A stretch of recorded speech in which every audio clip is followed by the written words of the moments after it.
teman-teman, izinkan saya di sini untuk membuat video seni budaya.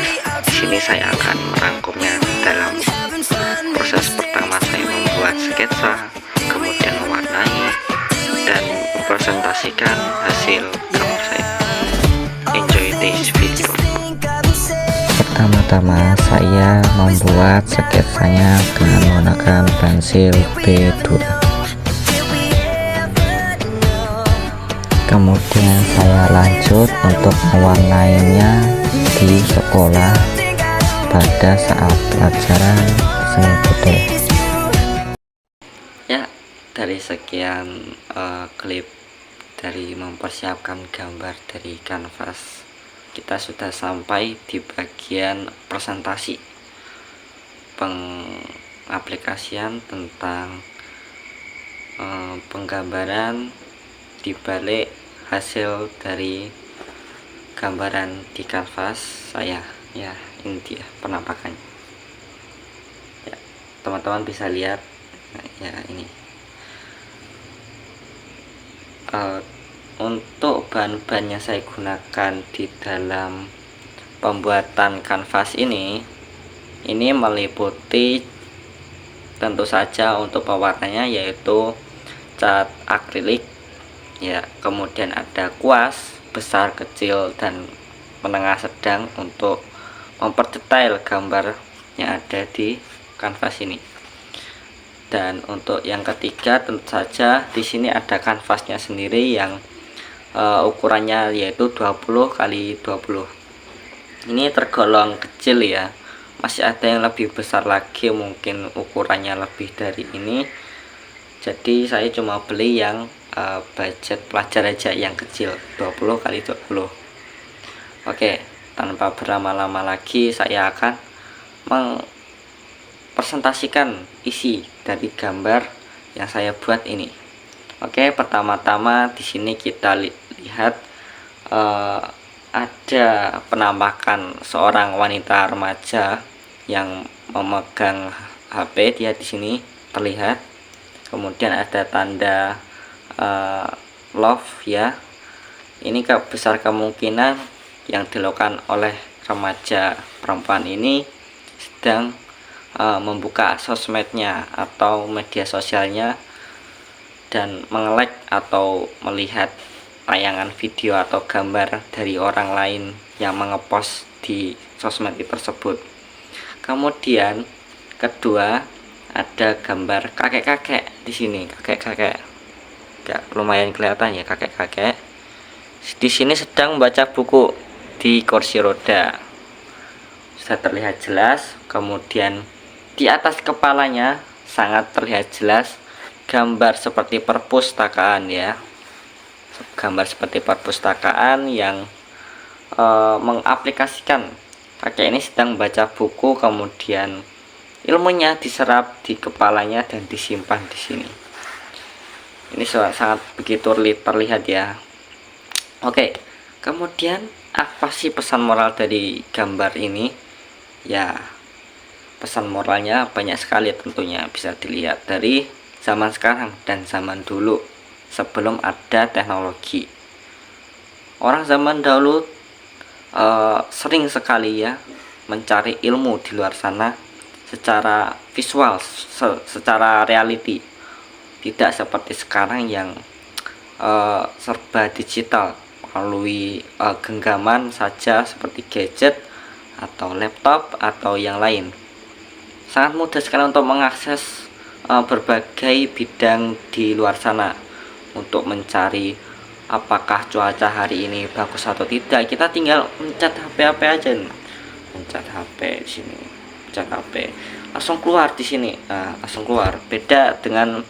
Beda cerita dengan orang zaman dulu yang kalau mau membaca angin atau cuaca hari ini itu melihat hari ini bulan apa dulu, karena yang kita tahu dulu bumi itu masih belum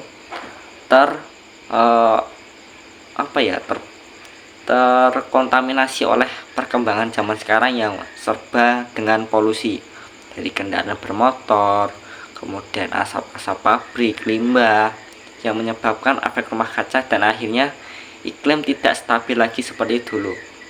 Kadang hujan sekarang, besoknya panas, kemudian tiba-tiba ada kemarau. Kita nggak tahu, tidak bisa memprediksi seperti dulu karena bumi sudah tidak baik-baik saja. Oleh karena itu, dari gambar ini sudah mewakili bagaimana perbedaan dari zaman sekarang versus zaman dahulu yang masih belum serba dipenuhi teknologi, yang mengakibatkan orang zaman dulu lebih konsisten untuk bekerja keras mencari ilmu secara langsung daripada anak zaman sekarang yang semena-mena hanya duduk membaca HP tapi nggak jelas dia mencari ilmu atau tidak. Dia hanya mencari kesenangan melihat HP tanpa memikirkan hal-hal lain seperti ekonomi atau lain gitu kan. Mereka hanya semena-mena menuruti kehendak mereka sendiri, tidak ingin berusaha lebih baik lagi, improve kepada kedepannya, bagaimana saya akan jadi ini atau itu, tapi mereka hanya menjadi diri mereka sendiri, egois lah kalau bisa dibilang ya. Jadi jangan pernah menilai seseorang dari luarnya saja. Ada pepatah mengatakan judge book in cover, artinya jangan menilai buku dari luarnya saja, dari covernya ya.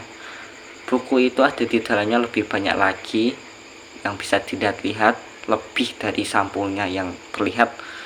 Oh, ini buku kotor, buku jadul, tidak ada harganya, tapi di dalamnya banyak sekali menyimpan ilmu-ilmu mahal yang satu saat mungkin kita akan diperlukan ya, kita perlukan.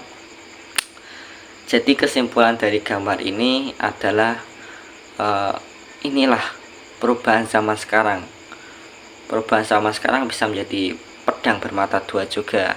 Ada sisi positifnya, bisa mengakses semua media sosial dan kita tahu bagaimana keadaan di luar, walaupun kita berada di sini dan teman kita berada di sana, kita bisa teleponan jarak jauh. Tapi juga ada sisi negatifnya. Sisi negatifnya yaitu ya seperti itu tadi yang saya sebutkan, pergaulan bebas, bisa mengakses video yang tidak senonoh, bahkan belum usianya menginjak di aturan tersebut. Seperti di aturan di situ disebutkan untuk menonton video harus minimal berusia 18, tapi anak-anak yang belum menginjak usia 18 sudah bisa menonton video tersebut.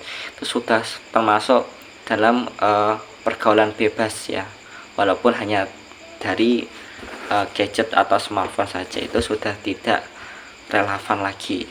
Kemudian gambar di sini menceritakan seorang kakek yang sudah berusia dibandingkan dengan anak yang masih remaja tapi sok tahu dengan apa yang mereka hadapi. Mereka sok ingin tahu masa puber lah, masa yang bisa kita sebut ya, masa puber yang biasanya diserang kepada remaja yang masih belum tahu apa. Maka dari itu, untuk mengatasi masa puber itu, kita harus mengatasinya dengan ilmu, handasinya dengan ilmu, dengan adab, dengan bagaimana kita mengontrol emosi kita, dengan cara apa. Jadi jangan semena-mena kalau masa puber ya udah gak apa-apa lah, ini itu, tapi dampak negatifnya nggak dilihat.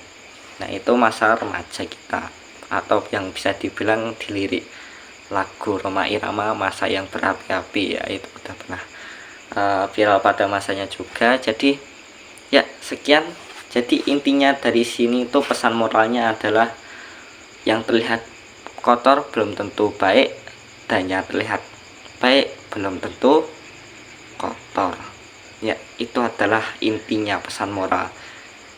Jadi kalau kita ingin jadi pribadi yang lebih baik, itu kita harus melandasinya bukan hanya dengan ilmu, tapi hanya dengan adab. Karena ada patah juga mengatakan adab lebih mahal daripada ilmu.